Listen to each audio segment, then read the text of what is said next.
Le jour où je suis devenue femme, j'ai choisi de ne pas révéler les 3 appartements que ma grand-mère m'avait laissés et Dieu merci, je suis restée silencieuse, car seulement 7 jours plus tard, un visiteur inattendu est arrivé avec un notaire. Son sourire confiant n'a pas duré longtemps. Tout le monde était concentré sur moi, Aurélie, et sur Antoine. Mon époux, l'homme que je venais d'épouser, tandis que nous échangions nos vœux et glissions les bagues à nos doigts. Mais mes yeux n'étaient pas sur lui. Pas à ce moment-là. Ils étaient fixés sur quelqu'un d'autre, sa sœur Sophie. Son sourire ne correspondait pas à l'occasion. Il était trop étudié, trop confiant, et bien trop précoce. Elle célébrait déjà quelque chose à quoi je n'avais pas consenti. C'est là que j'ai su que garder secret les 3 appartements de ma grand-mère avait été la décision la plus intelligente que j'ai jamais prise. La réception de mariage bourdonnait de félicitations et de tintements de verre. Mais je ne pouvais pas me débarrasser du sentiment que Sophie savait quelque chose. Pendant la découpe du gâteau, elle a murmuré à la mère d'Antoine, leur tête penchée l'une vers l'autre comme si elles partageaient des secrets d'État. Quand j'ai croisé son regard, elle m'a fait ce même sourire troublant et a levé sa coupe de champagne dans ma direction. À la famille, a-t-elle lancé assez fort pour que les invités proches l'entendent. Au partage de tout, ces mots m'ont envoyé un frisson dans le dos. Je me suis forcé à lui rendre son sourire, mais à l'intérieur, la voix de ma grand-mère Simone résonnait, limpide. Protège ce qui est à toi, Aurélie, même de ceux que tu aimes. Avant de continuer, je tiens à vous remercier de vous joindre à moi pour partager ces histoires sur la protection de ce qui nous appartient légitimement. Si vous pensez que les femmes devraient protéger leur indépendance financière, veuillez envisager de vous abonner. C'est gratuit et cela nous aide à atteindre plus de femmes qui ont besoin d'entendre cela. Maintenant, voyons comment cela va se dérouler. Grand-mère Simone m'avait inculqué cela depuis que j'avais 12 ans, assise dans sa petite cuisine pendant qu'elle comptait l'argent des loyers de ses locataires. Elle avait échappé à la pauvreté en économisant chaque centime, achetant son premier appartement avec de l'argent qu'elle avait caché dans des bocaux en verre. Puis elle en a acheté un autre, puis un autre. 3 appartements au total, modestes mais solides dans des quartiers qui prenaient de la valeur chaque année. Ce ne sont pas juste des bâtiments, me disait-elle, étendant les contrats de location sur sa table à manger. C'est leur liberté, leur sécurité, leur preuve qu'une femme peut se tenir debout toute seule. Elle avait vécu la Grande Dépression, avait vu sa propre mère tout perdre quand son père était parti. Grand-mère Simone avait juré de ne plus jamais être vulnérable comme cela. Et elle m'avait élevé à penser de la même façon.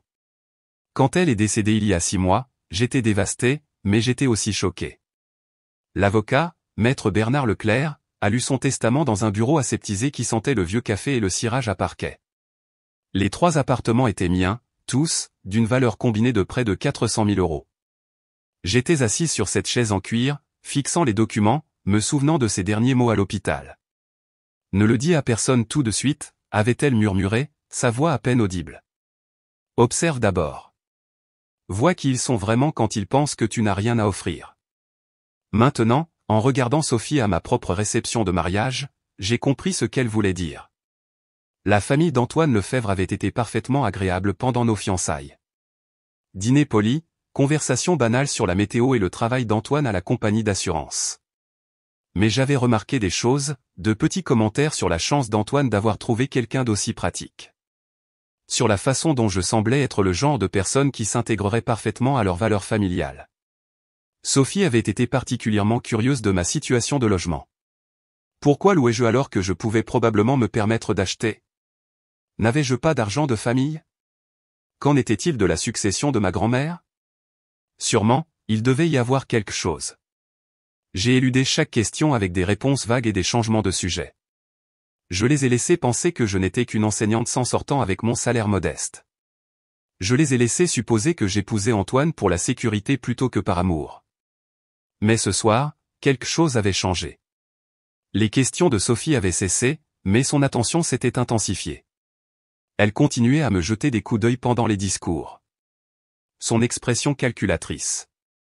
Quand le père d'Antoine apportait un toast au nouveau départ et au futur partagé, les yeux de Sophie étaient fixés sur moi comme si elle résolvait une énigme. Pendant la danse, elle m'a coincé près de la table des cadeaux. Tu sais, Aurélie, a-t-elle dit, ajustant son collier de perles. J'ai réfléchi à ta situation de logement. Cet appartement que tu loues, il n'est pas vraiment adapté à un couple marié, n'est-ce pas? J'ai pris une gorgée de mon vin, gagnant du temps. C'est bien pour l'instant. Oh, mais Antoine mérite mieux. Nous tous le méritons. Son sourire était acéré sur les bords. J'ai examiné certaines opportunités d'investissement, des investissements familiaux, du genre où tout le monde en bénéficie.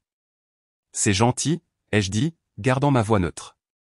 Je pense que tu serais surprise des opportunités qui s'ouvrent quand les familles mettent leurs ressources en commun. Elle a fait une pause, observant ma réaction, surtout quand quelqu'un touche de l'argent de manière inattendue. Mon cœur s'est arrêté. Comment pouvait-elle savoir? J'avais été si prudente. La succession avait été gérée par l'avocat privé de grand-mère Simone, maître Bernard Leclerc, pas par l'avocat de la famille Lefebvre. J'ai déposé les revenus locatifs dans un compte séparé qu'Antoine n'avait jamais vu. Je ne suis pas sûr de ce que vous voulez dire, ai-je dit prudemment. Le rire de Sophie était comme du verre brisé. Oh, Aurélie, tu es plus naïve que je ne le pensais. Mais ne t'inquiète pas, la famille prend soin de la famille. Nous parlerons bientôt. Elle s'est éloignée, me laissant debout là avec ma coupe de vin tremblant dans ma main. Je l'ai regardé rejoindre les parents d'Antoine, j'ai vu leur regard dans ma direction, j'ai vu leur subtil hochement de tête de compréhension. Ils savaient. D'une manière ou d'une autre, ils savaient pour les appartements. J'ai trouvé Antoine sur la piste de danse, tourbillonnant avec sa jeune nièce. Quand la musique s'est arrêtée, je l'ai pris à part. Pouvons-nous parler une minute? Bien sûr, Madame Lefebvre, a-t-il souri en utilisant mon nouveau nom. Qu'est-ce qui ne va pas? Tu as l'air pâle. J'ai failli tout lui dire à ce moment-là. Les appartements, l'héritage, les commentaires étranges de Sophie. Mais quelque chose m'a retenu. Peut-être était-ce la façon dont sa famille avait tourné autour de nous toute la soirée, comme des requins sentant le sang dans l'eau. Peut-être était-ce le souvenir des mains ridées de ma grand-mère serrant les miennes dans ce lit d'hôpital. Tout va bien, ai-je dit à la place. Je voulais juste dire que je t'aime. Il a embrassé mon front. Je t'aime aussi, plus que tu ne le sais. Alors que nous nous balancions au rythme de la musique, j'ai surpris Sophie en train de nous regarder de l'autre côté de la pièce. Elle parlait à quelqu'un au téléphone, sa main libre gesticulant de manière animée. Quand elle m'a vu la regarder, elle a souri et m'a fait signe, mais ses yeux étaient froids. J'ai pris une décision à ce moment-là. Quoi que Sophie préparât, quoi qu'elle pensât savoir, j'attendrai. J'observerai. Je la laisserai faire le premier pas pendant que je préparerai ma défense. Les 3 appartements n'étaient pas juste mon héritage. Ils étaient ma police d'assurance. Et je serais damné si je laissais qui que ce soit me les enlever avant même de comprendre pourquoi je me battais. Le groupe a joué notre dernière danse en tant que mari et femme, et j'ai tenu Antoine près de moi, sentant le poids de mes secrets entre nous. Je l'aimais, mais j'aimais aussi la sécurité que ma grand-mère m'avait donnée. Et si Sophie voulait jouer à des jeux, elle apprendrait bientôt que j'avais été enseigné par les meilleurs. Certains secrets valent la peine d'être gardés, même de ceux que vous aimez le plus. Surtout de ceux que vous aimez le plus. 7 jours de bonheur conjugal se sont brisés avec 3 coups secs sur ma porte d'entrée. Je pliais le linge dans mon petit salon, fredonnant en écoutant la radio quand les coups sont venus. Pas le tapement décontracté d'un voisin ou le léger coup de la part d'une personne de livraison. C'était autoritaire, exigeant, le genre de coup qui dit « Je suis ici pour affaires ». Par l'œilleton, j'ai vu Sophie se tenant sur mon pas de porte. Mais elle n'était pas seule. Une femme dans un blazer bleu marine se tenait à côté d'elle, tenant un porte-document en cuir comme s'il contenait les joyaux de la couronne. Sophie était habillée de manière très élégante, tailleur pantalon noir élégant, cheveux tirés en un chignon parfait, rouge à lèvres qui pouvait couper le verre. Elle avait l'air de se rendre à une prise de contrôle d'entreprise. Pas une visite décontractée chez sa nouvelle belle-sœur. Aurélie, la voix de Sophie a retenti, douce comme du miel, mais avec un côté qui me donnait la chair de poule. Je sais que tu es là. J'ai apporté du café de ce petit magasin que tu as dit aimer. J'ai ouvert la porte lentement, gardant la chaîne de sécurité engagée. Sophie, qu'est-ce que tu fais ici? Oh, ne sois pas bête. Elle a soulevé un plateau en carton avec 2 tasses d'apparence chère. J'ai pensé que nous pourrions discuter un peu, de sœur à sœur. Et j'ai amené mon amie Patricia. Elle est notaire. Juste au cas où nous aurions besoin de rendre quelque chose officiel. Mon estomac s'est serré. Une notaire. Un mardi matin, sans prévenir. Je n'attendais pas de visite, ai-je dit, sans décrocher la chaîne. Les meilleures conversations ont lieu quand on ne s'y attend pas. Le sourire de Sophie était éblouissant, mais ses yeux étaient calculateurs. Allez, Aurélie. Laisse-nous entrer. Patricia a conduit depuis le centre-ville. Patricia, la notaire, s'est avancée. Elle avait probablement la cinquantaine, avec des cheveux grisonnants et ce genre d'air professionnel qui disait qu'elle avait été témoin de 1000 signatures sur 1000 documents. Je m'excuse pour cette visite surprise, Madame Lefebvre. Sophie a expliqué que c'était urgent. Urgent? La voix de ma grand-mère a murmuré dans ma mémoire. Quand quelqu'un te presse de signer des papiers, cours dans l'autre direction. Mais la curiosité a vaincu la prudence. J'ai décroché la chaîne et me suis reculé, regardant Sophie entrer dans mon appartement comme si elle en était propriétaire.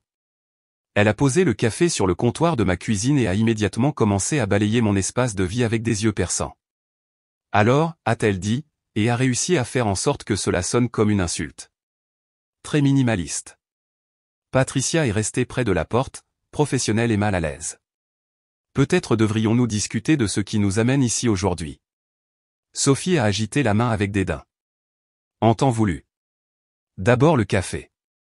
Elle a poussé une des tasses vers moi. Latte à la vanille double dose. Ton préféré, n'est-ce pas? Je n'avais jamais mentionné ma préférence de café à Sophie, jamais. Mais d'une manière ou d'une autre, elle savait. Comment as-tu? Oh, j'ai demandé autour de moi. Le rire de Sophie était léger, mais ses yeux observaient attentivement ma réaction. Antoine l'a mentionné. Ou peut-être c'était ton amie Camille de l'école. Le monde est petit, tu sais. Je ne connaissais aucune Camille de l'école. Et Antoine buvait son café noir. Il ne saurait pas faire la différence entre un latte à la vanille et un cappuccino. Sophie, ai-je dit lentement. De quoi s'agit-il vraiment? Elle s'est perchée sur le bord de mon canapé, croisant élégamment les jambes. Eh bien, puisque tu as demandé directement, il s'agit de la famille. De s'assurer que tout le monde est pris en charge maintenant que tu es officiellement l'une des nôtres. Patricia s'est éclairci la gorge. Peut-être devrais-je expliquer les documents. Oh, oui, la paperasse. Sophie a tapé des mains comme si elle venait de se souvenir d'une délicieuse surprise. Patricia a préparé des formulaires simples. Rien de compliqué. Juste une façon de rationaliser nos finances familiales maintenant que toi et Antoine êtes mariés. Rationaliser comment? Le sourire de Sophie n'a jamais faibli. Planification financière conjointe. Ressources partagées. Le genre de choses qui a du sens quand les familles fusionnent. C'est tout à fait bénéfique pour toutes les personnes impliquées. Patricia a ouvert son porte-documents et a retiré un dossier épais de papier. Ce sont des formulaires de consolidation standard. Ils permettent une gestion plus efficace des actifs familiaux. J'ai pris le dossier mais ne l'ai pas ouvert. Actif. Oh, tu sais. Sophie a agité la main vaguement. Bien, investissement, ce genre de choses. Rien dont tu aies à te soucier. Nous nous occuperons de tous les détails. Le mot bien m'a frappé comme un coup physique. Il savait. Il savait définitivement pour les appartements. Je ne suis pas sûr de comprendre, ai-je dit, faisant l'ignorante. Antoine et moi gardons nos finances séparées pour l'instant. Le ton de Sophie était patient, comme si elle expliquait quelque chose d'évident à un enfant, mais les couples mariés devraient voir plus grand, à long terme, surtout quand il y a des opportunités de maximiser les bénéfices de chacun. J'ai ouvert le dossier et scanné la première page. Le document était rempli de jargon juridique, mais certaines phrases ont sauté aux yeux. Transfert de droits de propriété, propriété consolidée, gestion de fiducie familiale. Cela ressemble à une demande de transfert de ma part. Pas transféré, a interrompu rapidement Sophie. Consolider, mettre les ressources en commun. C'est complètement différent. Patricia s'est agitée avec inconfort. Madame Lefebvre, je dois mentionner que ces documents nécessitent un examen attentif. Peut-être voudriez-vous avoir votre propre avocat. Oh, ce n'est pas nécessaire. Sophie l'a coupé. Nous sommes la famille. Nous nous faisons confiance. Mais je me souvenais de quelqu'un d'autre maintenant.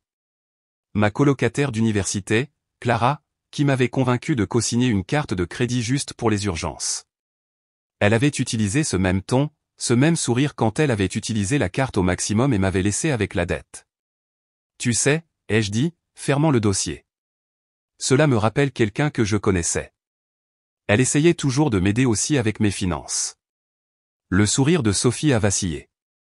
Juste un instant. Je suis sûr que je ne vois pas ce que tu veux dire. Elle était très convaincante, très serviable, jusqu'à ce qu'elle vide mon compte bancaire. Aurélie, je ne vais pas te voler, voyons. Le rire de Sophie était vif maintenant. Nous sommes la famille. Clara a dit la même chose. M'appelait sa sœur. Disait qu'elle veillait sur mes meilleurs intérêts. Patricia était de plus en plus mal à l'aise. Peut-être devrions-nous reporter cette réunion. Donner à Madame Lefebvre le temps d'examiner. Non, a dit fermement Sophie. Nous sommes ici maintenant. La paperasse est prête. Il n'y a aucune raison de retarder. Je me suis levé, tenant toujours le dossier. En fait, si. Je voudrais savoir quelque chose d'abord. Quoi? J'ai regardé directement dans les yeux de Sophie. Qui vous a parlé de mon héritage? La question est restée suspendue dans l'air comme de la fumée. Le visage de Sophie a traversé une série de micro-expressions. Surprise, calcul, puis ce sourire étudié de nouveau. Je ne suis pas sûr de ce que vous voulez dire. Les appartements, les revenus locatifs, l'héritage de ma grand-mère Simone. Qui vous a dit? Patricia regardait Sophie maintenant, réalisant clairement qu'elle avait été impliquée dans quelque chose qu'elle ne comprenait pas entièrement. Les yeux de Sophie ont clignoté.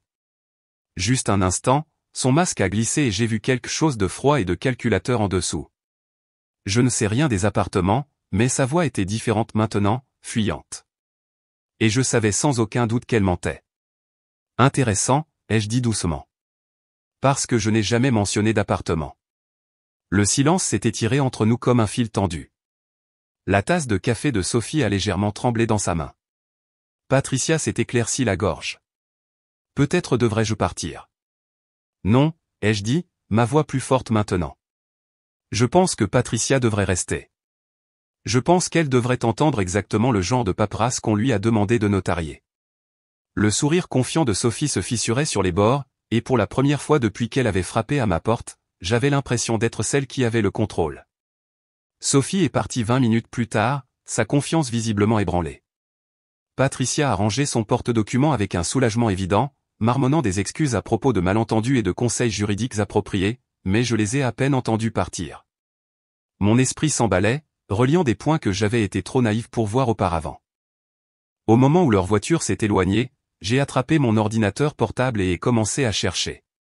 D'abord, j'ai appelé le café que Sophie prétendait savoir que j'aimais. Le barista, qui a répondu, n'avait jamais entendu parler de quelqu'un nommé Sophie demandant des préférences de clients. Premier indice. Ensuite, j'ai vérifié le système de sécurité de mon immeuble. En tant qu'enseignante, j'avais appris à être minutieuse quand quelque chose ne collait pas. Notre complexe d'appartements avait des caméras dans le hall et le parking souterrain. Pas de la meilleure qualité, mais assez bonne pour voir qui entrait et sortait. Ce que j'ai trouvé m'a glacé le sang. La voici, claire comme le jour, parlant à mon propriétaire, Monsieur Dubois, il y a 3 jours. Elles sont restées devant son bureau pendant près de 10 minutes. Sophie gesticulant de manière animée pendant que Monsieur Dubois hochait la tête et notait quelque chose. Quand leur conversation s'est terminée, Sophie lui a tendu ce qui ressemblait à une carte de visite. J'ai fait une capture d'écran de l'horodatage et ai continué à chercher. Sophie avait été occupée. L'agence immobilière à 2 pâtés de maison de mon appartement avait des caméras de sécurité faisant face à la rue. Via le site web des registres publics, j'ai pu voir leurs images de la semaine dernière. La voici de nouveau, cette fois avec un homme plus âgé que je ne reconnaissais pas, pointant des adresses d'immeubles et prenant des notes. Mais la découverte qui m'a rendu physiquement malade est venue quand j'ai vérifié les images de sécurité du quartier des parents d'Antoine Lefebvre. Ma belle-mère avait mentionné que leur communauté avait installé de nouvelles caméras après un cambriolage le mois dernier. Les images étaient accessibles aux résidents via un portail en ligne. J'ai trouvé ce que je cherchais le dimanche soir, 2 jours avant la visite surprise de Sophie. La BMW argentée de Sophie était garée dans l'allée de garage des Lefebvre à 20h47. Elle est restée plus de 2 heures. Par la vidéo granuleuse, je pouvais voir des silhouettes se déplaçant à l'intérieur de la maison, des ombres projetées contre la fenêtre du salon. À un moment donné, quelqu'un a étendu des papiers sur ce qui ressemblait à la table de la salle à manger. Ce n'était pas une visite décontractée. C'était une session de planification. Mes mains tremblaient alors que je cherchais mon téléphone. J'avais besoin de réponses et je savais exactement qui appeler. Bureau de maître Bernard Leclerc. Est venue la voix familière de la secrétaire de l'avocat de ma grand-mère, Isabelle. Isabelle, c'est Aurélie Lefebvre. Aurélie Williams, c'était ça. Maître Leclerc est-il disponible? C'est urgent. En quelques minutes, la voix grave de Bernard s'est fait entendre au téléphone. Aurélie, ma chère, je me demandais quand j'aurais de tes nouvelles. Comment te traite la vie conjugale? Maître Leclerc, quelqu'un sait pour les appartements. Ils sont venus chez moi aujourd'hui avec des papiers à signer. Une longue pause. Je vois. Racontez-moi tout. J'ai raconté toute l'histoire. La visite de Sophie. La notaire. Les images de sécurité. Bernard a écouté sans interrompre, faisant occasionnellement de petits bruits de gorge qui signifiaient qu'il réfléchissait intensément. Aurélie, a-t-il dit finalement. Votre grand-mère Simone m'avait spécifiquement prévenu que cela pourrait arriver. Elle m'a fait promettre de vous dire quelque chose si quelqu'un venait fureter. Quoi? Elle m'a fait faire des vérifications d'antécédents sur la famille d'Antoine avant que vous ne vous fianciez. Rien d'invasif, juste les registres publics, l'historique financier, les transactions commerciales, ce genre de choses. Mon cœur s'est serré. Qu'avez-vous trouvé? Le père d'Antoine a eu des difficultés. Son entreprise de construction a contracté trop de dettes pendant la pandémie.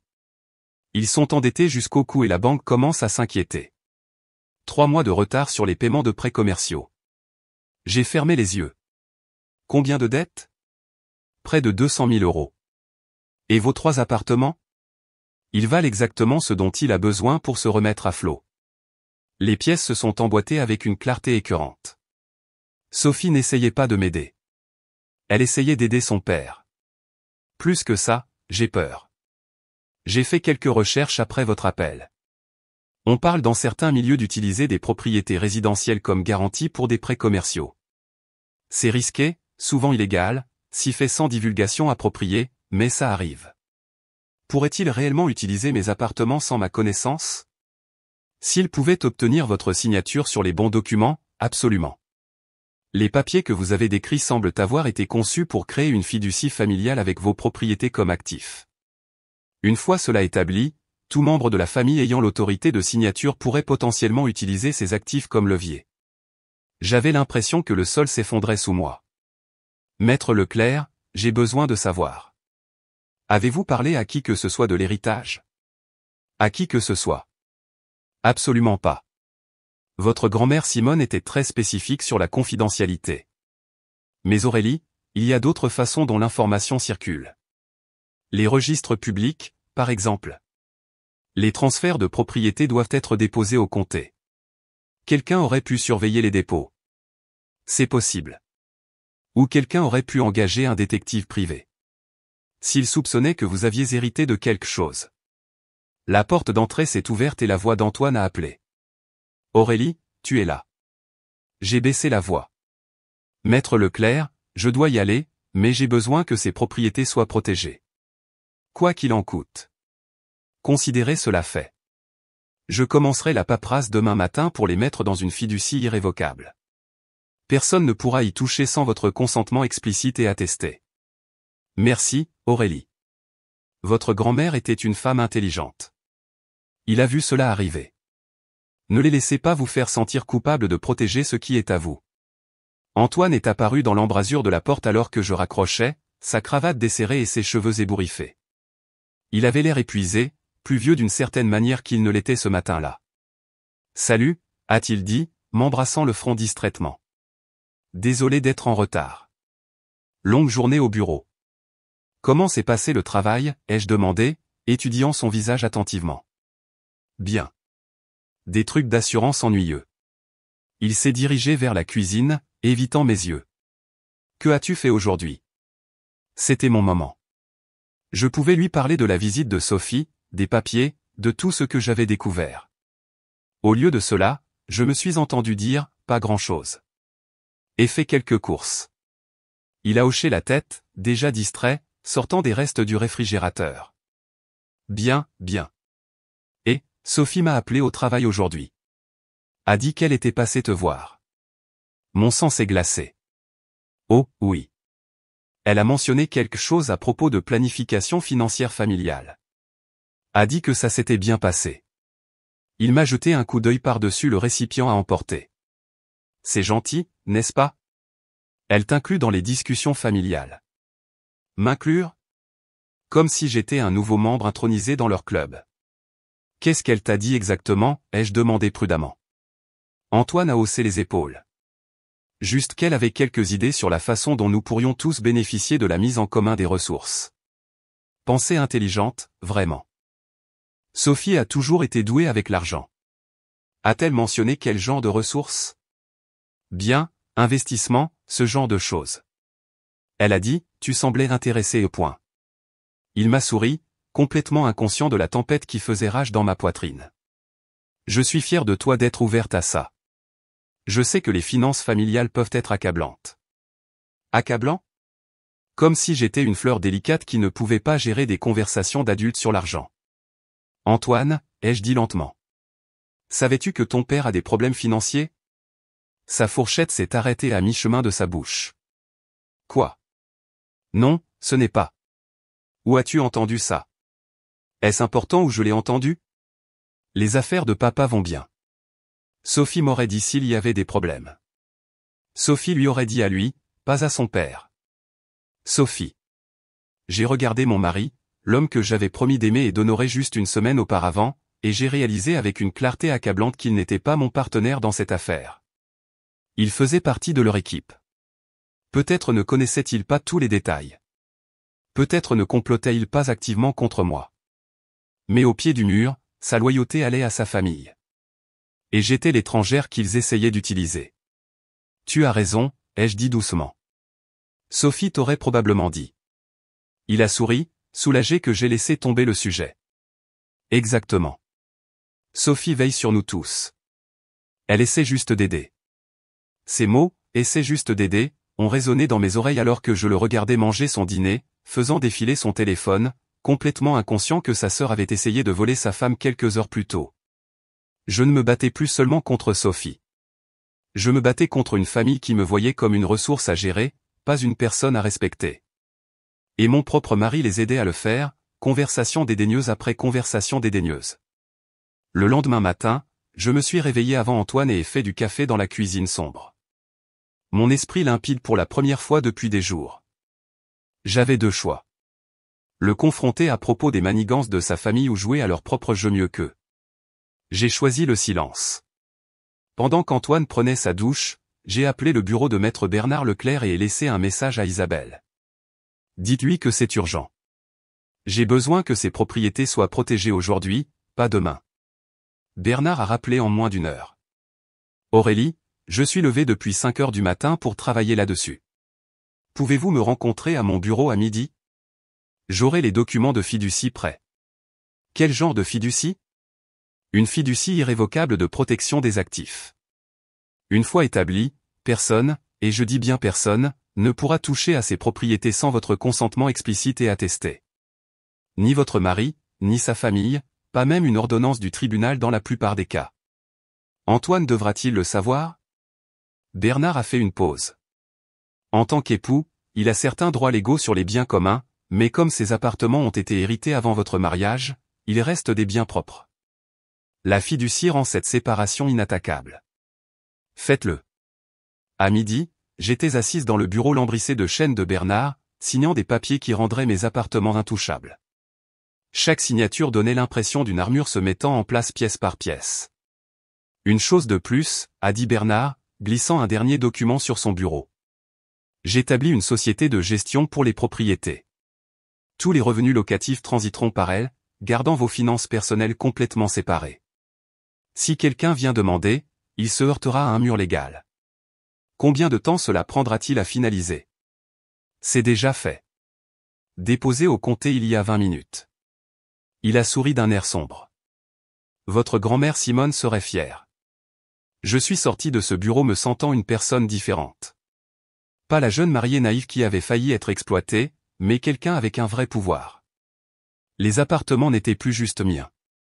Ils étaient protégés. Cet après-midi-là, Sophie a appelé. Aurélie, ma chérie, comment t'installes-tu dans la vie conjugale?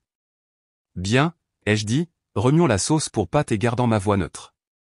Bien, bien. Tu sais, j'ai repensé à notre conversation l'autre jour sur la planification financière familiale. Oh, je réalise que nous pourrions t'avoir accablé avec toute cette paperasse. Patricia s'est sentie terriblement mal de te l'avoir tout présenté comme ça. Patricia avait eu l'air soulagée de partir. Pas terrible, mais j'ai laissé passer. Ces choses prennent du temps, ai-je dit. Exactement. C'est pourquoi j'ai pensé que nous pourrions commencer plus petit. Peut-être juste un simple compte joint pour commencer. Rien de compliqué. Juste quelque chose qui montre que tu fais partie de quelque chose de plus grand maintenant. Faire partie de quelque chose de plus grand. La phrase m'a donné la chair de poule, mais j'ai gardé ma voix stable. C'est attentionné de ta part de penser à moi. Bien sûr, nous sommes la famille et la famille prend soin les uns des autres. Elle a fait une pause. En fait, je me demandais, as-tu réfléchi à ce que tu pourrais contribuer à notre petit fonds familial? Voici la tentative pour me faire parler. Contribuer? Eh bien, tout le monde apporte quelque chose à la table. Antoine a son salaire. Papa a l'entreprise. Maman a ses économies. Ce serait bien de savoir ce que tu es à l'aise d'ajouter au mélange. J'ai pris une profonde respiration. Je ne suis qu'une enseignante, Sophie. Je n'ai pas grand-chose à contribuer. Oh, ne te sous-estime pas. Je suis sûr qu'il y a des choses auxquelles tu ne penses même pas bien, investissement, héritage. Elle devenait plus audacieuse, moins subtile. Bien. Les gens désespérés font des erreurs. Pas vraiment, ai-je dit. Grand-mère Simone m'a laissé quelques objets sentimentaux, mais rien de précieux. Le silence s'est étiré si longtemps que j'ai cru qu'elle avait raccroché. Objets sentimentaux, a-t-elle répété finalement. Photos de famille, quelques bijoux. Tu sais comment c'est, n'est-ce pas? Bien sûr. Mais sa voix avait changé, était devenue plus acérée. Eh bien, nous devrions nous voir bientôt, planifier quelque chose d'amusant. Peut-être pourrais-je venir dîner. Ça semble agréable. Je vais vérifier avec Antoine. Après avoir raccroché, j'ai réalisé que mes mains tremblaient. Pas de peur, mais d'adrénaline. Je lui mentais au visage et ça faisait du bien. Ce soir-là, Antoine est rentré avec des fleurs. Quelle est l'occasion, ai-je demandé, sincèrement surprise. Aucune occasion. J'ai juste pensé que ma femme méritait des fleurs. Il a embrassé ma joue, mais son sourire semblait forcé. Sophie a mentionné que vous avez eu une belle discussion aujourd'hui. Oui. Elle est vraiment ravie de t'inclure dans la planification familiale. Cela signifie beaucoup pour elle. J'ai arrangé les fleurs dans un vase, choisissant mes mots soigneusement.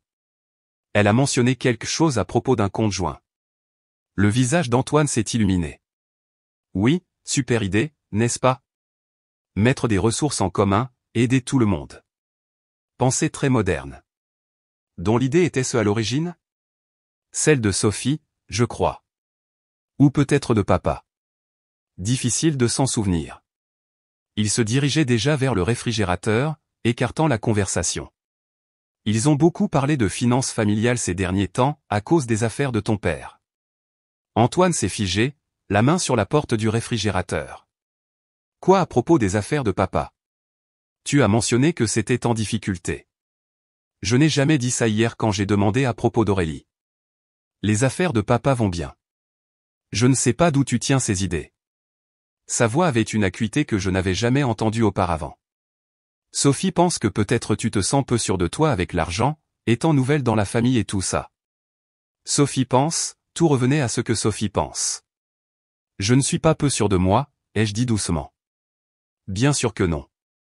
Mais ce serait peut-être plus facile si tu nous faisais juste confiance pour gérer les finances. Nous faisons ça depuis plus longtemps que toi.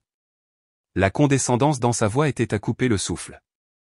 Comme si j'étais une enfant qui avait besoin d'orientation pour son argent de poche. Tu as probablement raison, ai-je dit et les regarder se détendre.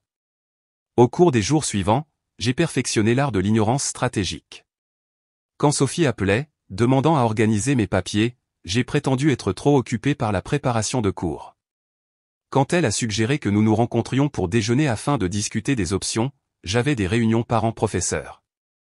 Quand elle a mentionné combien ce serait bien de tout régler avant les fêtes, j'ai accepté avec enthousiasme tout en ne m'engageant à rien. Chaque évitement la rendait plus agressive. Aurélie, je commence à avoir l'impression que tu m'évites, a-t-elle dit lors de son 3e appel cette semaine-là. Pas d'évitement, juste occupé. L'enseignement est trépidant à cette période de l'année. Eh bien, peut-être qu'Antoine pourrait t'aider à t'organiser. Il est doué avec la paperasse, peut-être.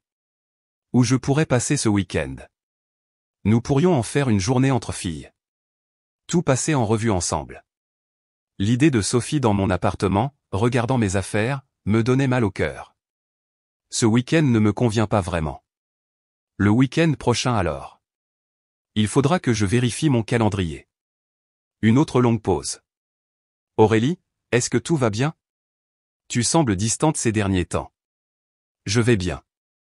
Parce que si tu as des doutes sur le fait de te joindre financièrement à la famille, nous devrions en parler. En tant que femme, tu sais, tu peux me faire confiance, n'est-ce pas? Confiance. Le mot que chaque arnaqueur utilisait juste avant de frapper. Bien sûr, je te fais confiance. Bien, parce que je détesterais qu'il y ait des malentendus entre nous. La menace était subtile, mais indubitable. J'avais été trop évasive, et Sophie commençait à se méfier. Cette nuit-là, Antoine est rentré plus tard que d'habitude, sa mâchoire contractée par la tension. Sophie est inquiète pour toi, a-t-il dit sans préambule. Inquiète comment? Elle pense que tu t'éloignes de la famille. Que tu es secrète. Je ne suis pas secrète. N'est-ce pas? Tu ne t'engages dans aucune de leurs réunions de planification financière. Tu continues de trouver des excuses. Je t'ai dit que je suis occupé. Antoine s'est assis en face de moi, son expression sérieuse. Qu'est-ce que tu ne me dis pas? Pendant un instant, j'ai envisagé de tout révéler, de lui parler des appartements, de la manipulation de Sophie, de tout ce que j'avais découvert. Mais ensuite, j'ai regardé son visage, sincère, inquiet, mais également défensif quand il s'agissait de sa famille. Rien, ai-je dit. Je ne cache rien. Alors prouve-le. Viens dîner dimanche. Sophie fait sa fameuse lasagne. Nous pouvons tous nous asseoir et parler de cette affaire de planification financière comme des adultes. Ce n'était pas une demande. C'était un ultimatum. Et, ai-je dit. Le dîner de dimanche semble agréable. Antoine a souri et a embrassé mon front, mais je pouvais sentir le calcul derrière cela. Ils se serraient les coudes, et j'étais dirigé vers le piège qu'ils avaient préparé. Mais ils ne savaient pas que j'avais passé la semaine à construire des murs qu'ils ne pouvaient pas franchir. Mon silence n'avait pas été une faiblesse. Cela avait été une stratégie. Et maintenant, enfin, il était temps de les laisser faire leur coup. Le dîner de dimanche serait intéressant, en effet. Le dîner de dimanche n'a jamais eu lieu. Au lieu de cela, Sophie s'est présentée à ma porte le mardi matin avec Patricia à la remorque à nouveau. Mais cette fois, tout était différent. La confiance de Sophie rayonnait de chaque pore alors qu'elle s'est pavanée sur mon allée en talons de créateur, portant un portfolio en cuir qui criait « Préparation légale coûteuse ». Aurélie, ma chérie, a-t-elle appelé à travers la porte, sa voix écœurante de douceur. J'ai une merveilleuse nouvelle. Nous avons tout simplifié pour toi. Patricia avait l'air mal à l'aise à nouveau, mais plus résignée cette fois, comme si elle avait été payée suffisamment pour passer outre ses réserves. J'ai ouvert la porte portant mon plus vieux jean et un sweatshirt délavé de l'université. La laisser penser que je n'étais pas préparé. Sophie, déjà de retour? Eh bien, tu sais comment est la famille. Nous ne pouvions pas attendre de régler ça. Sophie est passée devant moi dans mon salon comme si elle en était propriétaire. Et cette fois, nous avons fait tout le travail difficile pour toi. Elle a étalé des documents sur ma table basse avec un grand geste théâtral. Ce n'étaient pas les formulaires vagues de la semaine dernière. C'étaient des formulaires spécifiques, détaillés, avec mon nom déjà rempli en bas, n'attendant que les signatures. Accord de transfert de propriété, a annoncé fièrement Sophie. Tous préparés et prêts à être signés. Nous avons même inclus les adresses. Mon sang s'est glacé. Là, en noir et blanc, se trouvaient les adresses exactes de mes 3 appartements, pas des emplacements approximatifs ou des descriptions générales. Les numéros de rue précis, les désignations d'unités, même les codes postaux corrects. Comment avez-vous obtenu ces adresses, ai-je demandé doucement. Le sourire de Sophie était triomphant. Oh, Aurélie, croyais-tu vraiment que nous ne le découvririons pas? Les registres immobiliers sont des informations publiques. Il suffisait d'engager quelqu'un qui savait où chercher. Quelqu'un, un détective privé très talentueux, nous a coûté cher, mais la famille vaut l'investissement. Elle a tapoté les papiers avec un doigt manucuré. 3 appartements dans d'excellents quartiers, valeur combinée d'environ 400 000 €. Très impressionnant pour une enseignante. Patricia s'est agitée avec inconfort. Madame Lefebvre, je veux être clair que ces documents transféreront la pleine propriété. Pleine participation, a corrigé sèchement Sophie. Nous créons une fiducie familiale au bénéfice de tous. Le langage juridique spécifie le transfert de propriété, a insisté Patricia, son éthique professionnelle apparemment se manifestant enfin. Le masque de Sophie a glissé juste un instant, l'irritation éclairant ses traits avant que le sourire ne revienne. Détail technique. La chose importante est que nous sommes tous ensemble dans cette affaire maintenant. Je me suis assise lentement, étudiant les papiers. Ils étaient minutieux, préparés professionnellement, et complètement frauduleux dans leur intention. Ces documents ont dû être coûteux à préparer, ai-je dit. Oh, ne t'inquiète pas pour ça. Considérez-le comme notre investissement dans ton avenir. Sophie s'est perchée sur le bord de mon canapé, vibrant pratiquement d'excitation. Tout ce que tu as à faire, c'est signer et Patricia notariera tout. Alors nous pourrons vraiment commencer à construire quelque chose ensemble. Construire quoi? La sécurité, Aurélie. Une vraie sécurité. Tes petits appartements feront partie de quelque chose de plus grand, quelque chose qui peut réellement croître et produire des revenus sérieux. Je l'ai regardé.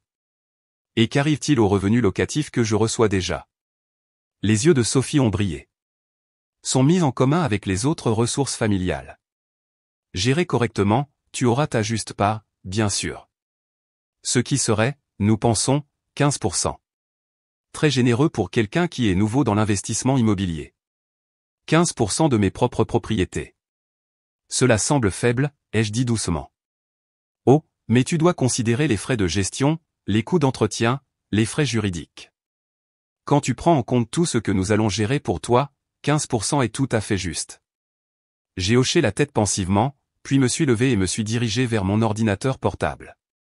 Tu sais, Sophie, tu as été si minutieuse dans tes recherches.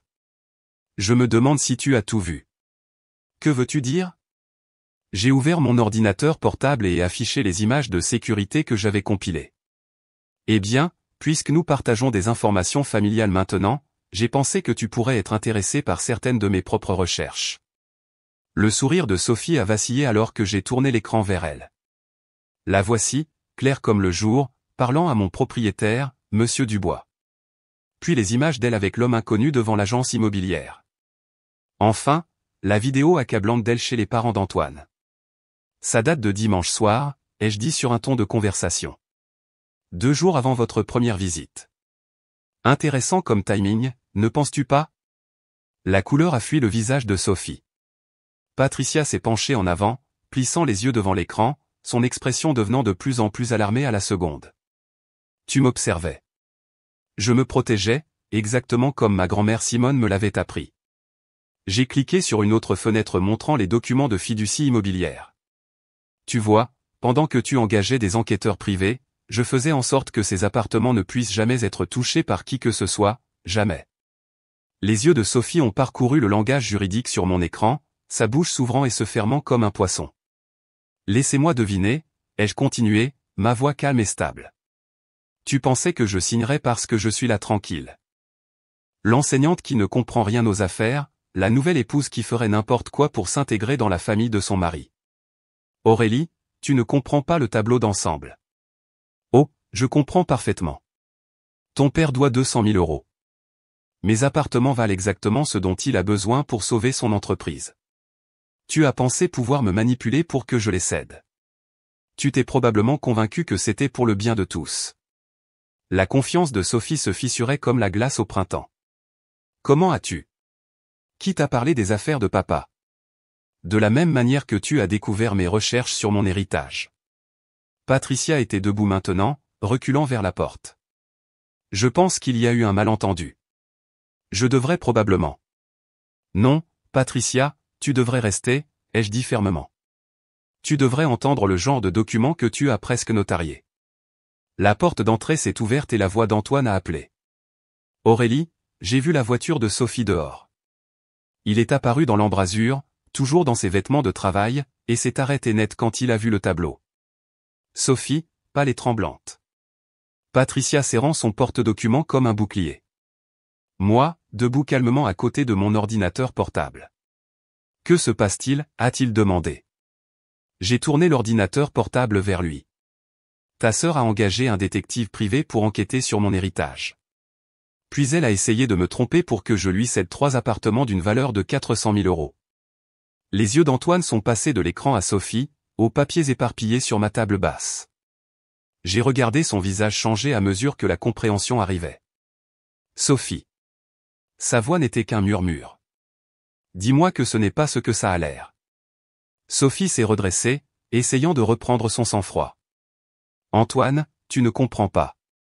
Les affaires de papa sont en difficulté. Vraiment en difficulté.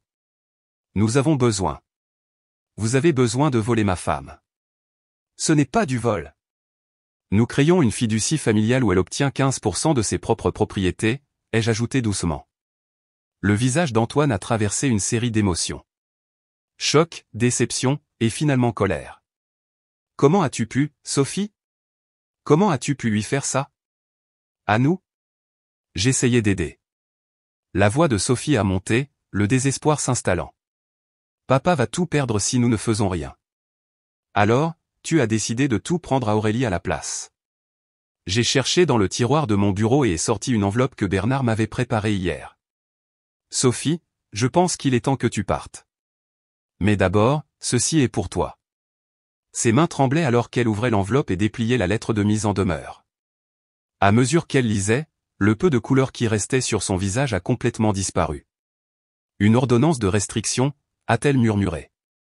Si vous me contactez à nouveau à propos de mes propriétés. Oui. Si vous engagez d'autres enquêteurs pour rechercher mes finances. Oui. Si vous ne serait-ce que passer en voiture devant mon immeuble. Oui. J'ai gardé ma voix égale, professionnelle. Mon avocat a été très minutieux. Patricia rangeait déjà ses fournitures de notaire. Je suis désolé, Madame Lefebvre. Je n'en avais aucune idée. Ce n'est pas votre faute, Patricia. On vous a menti. Sophie s'est tenue sur des jambes tremblantes, les papiers glissant de ses mains pour se disperser sur mon sol. Aurélie, s'il te plaît. Tu ne comprends pas ce que cela signifie pour notre famille. Je comprends parfaitement, ai-je dit. Cela signifie que tu devras trouver une autre façon de résoudre les problèmes de ton père. Une qui n'implique pas de me voler. Antoine s'est écarté alors que Sophie se dirigeait vers la porte, sa confiance antérieure complètement brisée. Au seuil, elle s'est retournée une dernière fois. Tu le regretteras, a-t-elle dit, mais il n'y avait aucune puissance derrière les mots, juste la menace vide de quelqu'un qui avait tout perdu. Non, ai-je dit doucement. Je ne crois pas. La porte s'est refermée derrière elle et le silence a rempli mon appartement. Antoine s'est tenu au milieu de mon salon, fixant les papiers éparpillés sur le sol. Je suis tellement désolé, a-t-il dit finalement. Je n'avais aucune idée à quel point les choses s'étaient dégradées. J'ai regardé mon mari, l'ai vraiment regardé, et j'ai vu quelque chose que je n'avais pas vu auparavant. La honte. Une honte réelle et sincère pour ce que sa famille avait essayé de faire. Je sais que tu ne savais pas, ai-je dit. Mais maintenant, tu sais. Antoine et moi sommes restés dans ce silence pendant ce qui a semblé des heures, mais n'était probablement que des minutes. Les papiers éparpillés sur mon sol ressemblaient aux vestiges d'une bataille, ce qu'ils étaient, je suppose. Je dois appeler le travail, a-t-il dit finalement, sortant son téléphone. Leur dire que je ne viendrai pas pour le reste de la journée. Pendant qu'il passait l'appel, j'ai ramassé les documents de Sophie et les ai passés dans ma déchiqueteuse de papier, regardant chaque page se transformer en confetti. Il y avait quelque chose de profondément satisfaisant à détruire ce qu'elle avait travaillé si dur à créer. Antoine a raccroché et s'est assis lourdement sur mon canapé. Aurélie, j'ai besoin que tu me racontes tout depuis le début.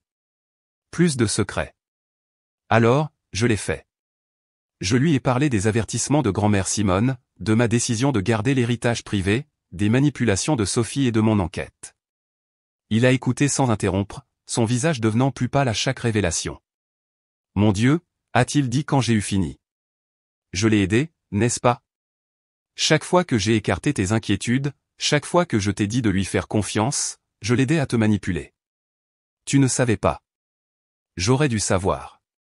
J'aurais dû t'écouter au lieu de prendre automatiquement le parti de ma famille. Il a passé ses mains dans ses cheveux. Ma propre femme essayait de se protéger de ma famille, et j'étais trop aveugle pour le voir. La douleur dans sa voix était réelle, et pour la première fois depuis que tout ce gâchis avait commencé, j'avais l'impression de parler à mon partenaire au lieu du frère de Sophie. Que se passe-t-il maintenant, ai-je demandé. Maintenant, je vais faire quelques changements. La mâchoire d'Antoine était serrée d'une détermination que je n'avais jamais vue auparavant. En commençant par mon travail. 3 jours plus tard, il est entré dans le bureau de construction de son père et a démissionné. Pas un préavis de 2 semaines, pas une transition progressive. Il a vidé son bureau, a remis les clés de son entreprise et est sorti. Son père a appelé cette nuit-là, sa voix résonnant par le haut-parleur du téléphone. Antoine, mon fils, parlons de ça. Les entreprises familiales ont des désaccords, mais nous les surmontons. Papa, a dit Antoine, sa voix stable. Ce que Sophie a essayé de faire n'était pas un désaccord. C'était du vol et le fait que tu le savais te rend tout aussi coupable. Comment? Attends. Savais-tu pour son plan ou non? Une longue pause. Elle a mentionné quelques idées sur la consolidation des actifs familiaux. Savais-tu qu'elle ciblait spécifiquement l'héritage d'Aurélie? Une autre pause, plus longue cette fois. Sophie a dit qu'Aurélie avait touché des biens. C'est tout ce que j'ai besoin d'entendre. Antoine a raccroché. Sa mère a essayé ensuite, pleurant à travers des messages vocaux sur l'unité familiale et les malentendus. Antoine les a supprimés sans écouter la fin. Sophie elle-même a fait une dernière tentative, se présentant au nouveau bureau d'Antoine 2 semaines plus tard. Il travaillait maintenant pour une autre entreprise de construction, une qui n'avait aucune connexion avec l'entreprise en difficulté de son père. Elle l'a acculé sur le parking, larmes coulant sur son visage. Antoine, s'il te plaît. Papa va tout perdre. Alors il aurait dû y penser avant de te laisser essayer de voler ma femme. Je ne volais pas. J'essayais de sauver notre famille. En détruisant mon mariage? En mentant à Aurélie? En engageant des enquêteurs pour l'espionner? Antoine a secoué la tête. Tu as franchi une limite, Sophie. Plusieurs limites. Mais nous sommes la famille. Aurélie est ma famille maintenant. Tu m'as fait choisir et je l'ai choisi. Le visage de Sophie s'est froissé. Tu ne peux pas juste nous couper les ponts. Regarde-moi. Et il l'a fait. Antoine a bloqué leur numéro, a renvoyé leurs lettres non ouvertes, et a refusé toutes les invitations aux réunions de famille. Quand ses parents se sont présentés à notre appartement sans prévenir, il leur a parlé à travers la porte, mais ne les a pas laissés entrer. C'est temporaire, a appelé sa mère à travers le bois. Les familles pardonnent. Les familles règlent les choses. Certaines choses ne peuvent pas être réglées, a répondu Antoine. Certaines limites ne peuvent pas être effacées. L'isolement de sa famille a été difficile pour lui. Je l'ai trouvé regardant parfois par la fenêtre, perdu dans ses pensées. Mais quand j'ai demandé s'il regrettait sa décision, il était toujours prompt à répondre. Jamais. Ce qu'ils ont essayé de te faire était impardonnable. J'aimerais l'avoir vu plus tôt. Notre mariage a changé après ça. Nous avons commencé à parler d'argent. Vraiment parler. Je lui ai montré les documents de fiducie, expliqué comment fonctionnaient les revenus locatifs, les initier à la philosophie financière de ma grand-mère. Elle était brillante, a-t-il dit, étudiant les rapports de gestion immobilière. Bâtir de la richesse si discrètement que personne ne savait même qu'elle l'avait. Elle disait que la meilleure sécurité est celle que personne ne connaît. Femme intelligente. Je vois de qui tu tiens. Nous avons établi nos propres frontières financières, des comptes séparés pour nos revenus individuels, un compte joint pour les dépenses du ménage, et une transparence totale sur tout. Plus de secrets, plus d'hypothèses. Pendant ce temps, le monde de Sophie s'écroulait d'une manière à laquelle je ne m'attendais pas. Ses parents, face à la réalité de l'éloignement permanent de leur fils, ont commencé à voir ses manigances différemment. Le détective privé qu'elle avait engagé avait été coûteux. de l'argent qu'ils ne pouvaient pas se permettre de perdre. Sa manipulation leur avait coûté non seulement Antoine, mais les dernières de leurs économies. J'ai appris par les anciens collègues d'Antoine que l'entreprise du père de Sophie avait effectivement fait faillite. Saisie par la banque, saisie d'actifs, tout le cauchemar qu'elle avait essayé d'empêcher. Ironiquement, l'argent qu'elle avait dépensé pour essayer de voler mes appartements aurait peut-être suffi à sauver l'entreprise si elle l'avait utilisé correctement. Sophie elle-même a complètement disparu de nos vies. Plus d'appels téléphoniques, plus de visites surprises, plus de menaces. Antoine a appris par un ami commun qu'elle avait déménagé dans un autre état, ostensiblement pour un nouveau départ, mais plus probablement fuyant les ruines qu'elle avait créées. Bien, a dit Antoine quand il me l'a dit. Peut-être qu'elle apprendra maintenant que les actions ont des conséquences. 6 mois après la confrontation, j'ai pris une décision qui aurait rendu ma grand-mère Simone fière. J'ai utilisé les revenus locatifs de la première année pour établir la fondation Simone Williams pour l'éducation financière des femmes. À commencer modestement, juste des ateliers au centre communautaire local, enseignant aux jeunes femmes la budgétisation, l'épargne et la construction de crédits. Mais a grandi rapidement. Femmes avides de connaissances financières mais craignaient de poser des questions ont trouvé un espace sûr pour apprendre. Ta grand-mère aimerait ça, a dit Antoine, m'aidant à organiser les formulaires d'inscription pour notre premier atelier majeur. Elle disait toujours que l'argent, c'était la liberté. Je veux que d'autres femmes ressentent aussi cette liberté. La fondation est devenue mon projet passion. Nous enseignons tout, de la banque de base à l'investissement immobilier, de la réparation de crédit à la planification de retraite.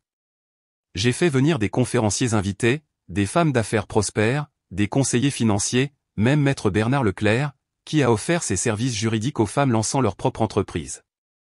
1 an après le plan raté de Sophie, je me suis tenu devant 50 femmes à notre plus grand atelier à ce jour, regardant des visages désireux d'apprendre ce que ma grand-mère m'avait appris.